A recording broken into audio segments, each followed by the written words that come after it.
Science और technology की दुनिया में आपका स्वागत है। इस वीडियो में हम आपको बताने जा रहे हैं कि आखिर किस तरह से फैक्ट्रीज में plastic water tank, PVC pipes और बेड पर लगने वाले इन मोटे मोटे गद्दों को बनाया जाता है। तो चलिए बिना किसी देरी के वीडियो को शुरू करते हैं।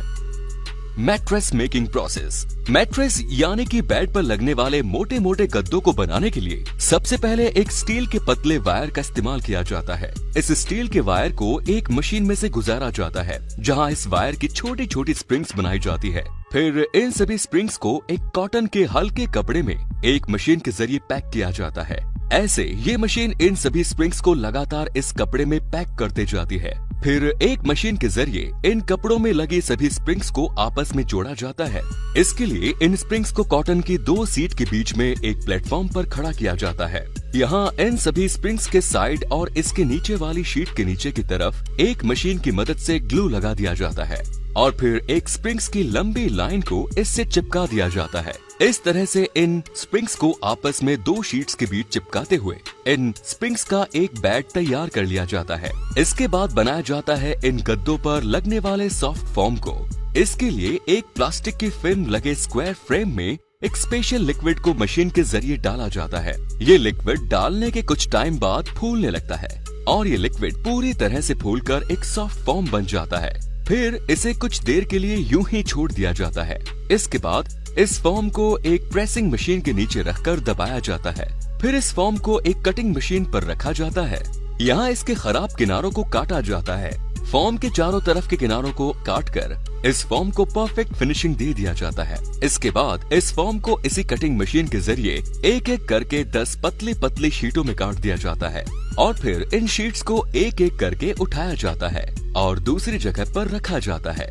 इन सब के बाद तैयार किया जाता है इन गद्दों के ऊपर लगने वाली कॉटन शीट को।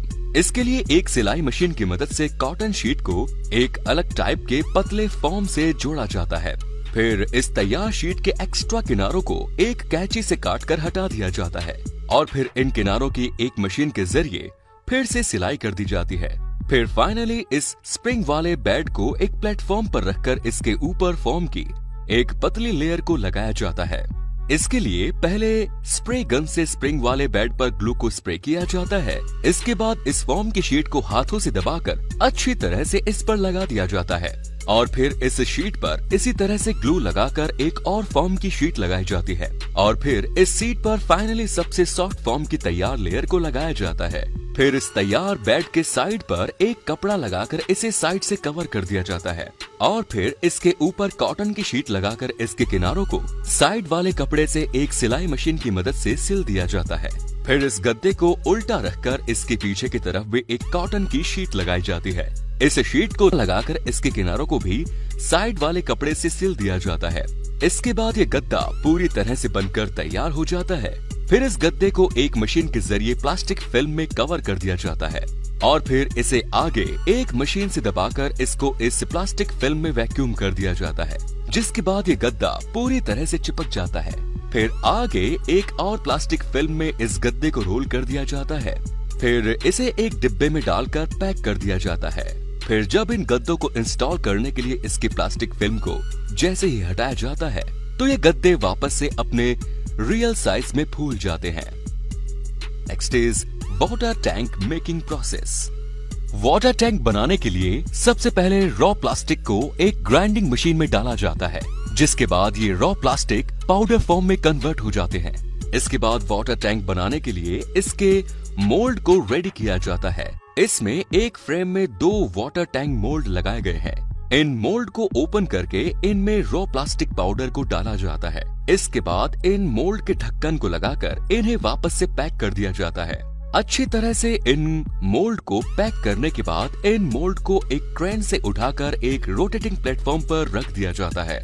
इसके बाद इनकी रोटेशन स्टार्ट कर दी जाती है और फिर इस प्लेटफॉर्म के नीचे लगे फ्लेम को भी स्टार्ट कर दिया जाता है। इसके बाद इन मोल्ड को अच्छे से इस प्लेटफॉर्म पर उल्टा सीधा घुमा घुमा कर इसे गर्म किया जाता है और इस मोल्ड में कुछ ऐसे हिस्से भी होते हैं जहां फ्लेम की हीट अच्छे से नहीं पहुंच पाती। इसके लिए एक व्यक्ति स्पेशली एक फ्लेम के पाइप को हाथ में लेकर इस मोल्ड को गर्म करता है। इस तरह से इस मोल्ड को गर्म करने से इसके अंदर डाला गया रॉ प्लास्टिक पाउडर मेल्ट होकर इस मोल्ड की दीवारों पर अच्छे से चिपक जाता है। फिर 20 मिनट बाद इस मोल्ड को कुछ देर तक रोककर इसका इंस्पेक्शन किया जाता है। अगर ये वाला प्लास्टिक मेल्ट होकर मोल्ड की दीवारों से अच्छी तरह से चिपक जाता है तो फिर इसमें प्लास्टिक की दूसरी लेयर बनाने के लिए इसमें एक बार फिर से प्लास्टिक पाउडर को डाला जाता है। इसके बाद मोल्ड का रोटेशन फिर से स्टार्ट कर दिया जाता है और फिर से घुमा घुमा कर इस मोल्ड को अगले 20 मिनट तक गर्म किया जाता है और ठीक 20 मिनट बाद इसके फ्लेम और रोटेशन दोनों को बंद कर दिया जाता है। फिर इसे क्रेन की मदद से उठाकर दूसरे रोटेटिंग प्लेटफॉर्म पर रख दिया जाता है। यहाँ इस मोल्ड को कूलिंग प्रोसेस से होकर गुजारा जाता है। यहाँ इन मोल्ड के ऊपर एक वाटर पाइप की मदद से लगातार पानी डाला जाता है ताकि इन मोल्ड को जल्दी से ठंडा किया जा सके।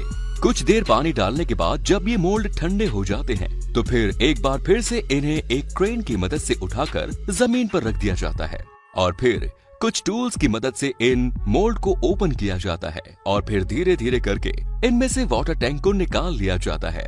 इनमें से वाटर टैंक को निकालने के बाद इनके एक्स्ट्रा प्लास्टिक को काटकर इनकी फिनिशिंग की जाती है।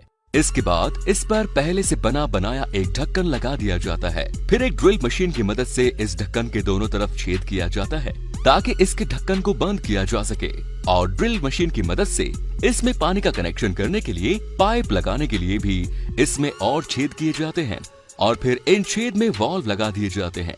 इसके बाद ये वाटर टैंक पूरी तरह से इस्तेमाल किए जाते हैं। Next is PVC pipe making. PVC garden pipe बनाने के लिए मेन रॉ मटेरियल होता है पीवीसी रेजिन। इस पीवीसी रेजिन को सबसे पहले एक मिक्सिंग मशीन में डाला जाता है।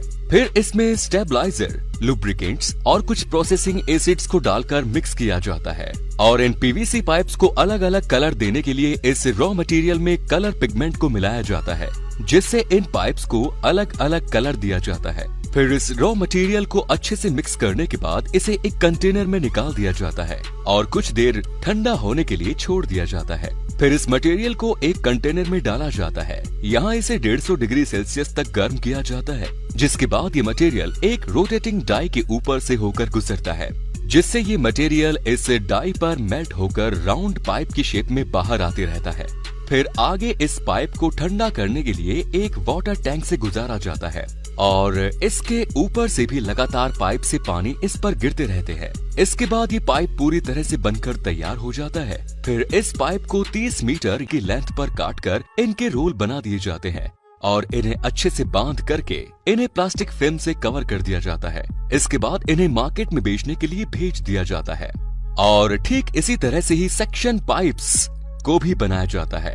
सेक्शन पाइप के रॉ मटेरियल को भी इसी तरह से मिक्सिंग मशीन के जरिए तैयार करके एक कंटेनर में निकाल दिया जाता है। इस सेक्शन पाइप में हार्ड और सॉफ्ट दोनों ही तरह के मटेरियल का यूज किया जाता है ताकि इस पाइप को हार्ड भी रखा जा सके और इसे मोड़ने के लिए थोड़ा सॉफ्ट भी रखा जा सके।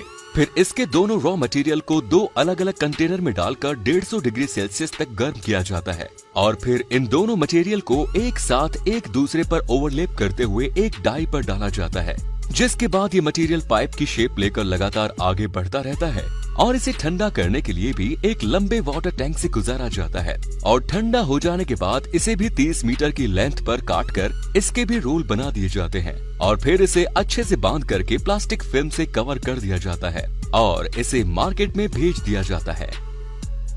And the last is wooden spoon making process. Wooden spoon या फिर आइसक्रीम स्टिक बनाने के लिए सबसे पहले बड़े बड़े पेड़ों को काटकर उनके लॉग्स को फैक्ट्री में लाया जाता है।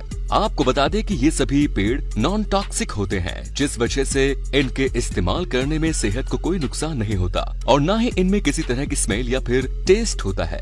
फिर इन बड़े बड़े लॉक्स को एक कटिंग मशीन पर लाया जाता है। यहाँ इन लॉक्स को एक चैन सॉ की मदद से फिक्स साइज के छोटे छोटे टुकड़ों में काट दिया जाता है। लकड़े के इन छोटे छोटे लॉक्स को फिर एक स्पेशल पीलिंग टूल की मदद से छीला जाता है। इन टूल की मदद से इन लॉक्स की आउटर लेयर को पूरी तरह से निकाल दिया जाता है। फिर इन लॉक्स को एक एक करके एक पिलिंग मशीन पर लगाया जाता है। ये मशीन इन लॉक्स को तेजी से घुमाती है और इसमें आगे की तरफ एक ब्लेड भी लगी होती है जो कि इन लॉक्स की पतली पतली लेयर निकाल देती है। इस तरह से इन सभी लॉक्स को एक एक करके इस मशीन पर लगाकर इनकी पतली पतली लेयर निकाल दी जाती है। फिर आगे लकड़ी की इन लेयर्स को सही से अरेंज किया जाता है और इन्हें एक जगह इकट्ठा कर दिया जाता है। फिर लकड़ी की इन कुछ लेयर्स को उठाकर एक कटिंग मशीन में डाला जाता है। यहाँ ये मशीन इन लेयर्स में से आइसक्रीम स्टिक को लगातार काटती जाती है और उन्हें आगे की तरफ इकट्ठा कर दी जाती है। आप देख सकते हैं कि किस तरह ये मशीन इतनी तेजी से इन आइसक्रीम स्टिक को काटती जा रही है और कचरे को इससे अलग भी करती जा रही है। इसके बाद इनको पैक करके मार्केट में भेज दिया जाता है। तो दोस्तों, अगर आपको ये वीडियो पसंद आई तो इसे लाइक और शेयर करना ना भूलें। ऐसे ही इंटरेस्टिंग और नॉलेज से भरे वीडियोस को देखते रहने के लिए चैनल को सब्सक्राइब जरूर करें। धन्यवाद।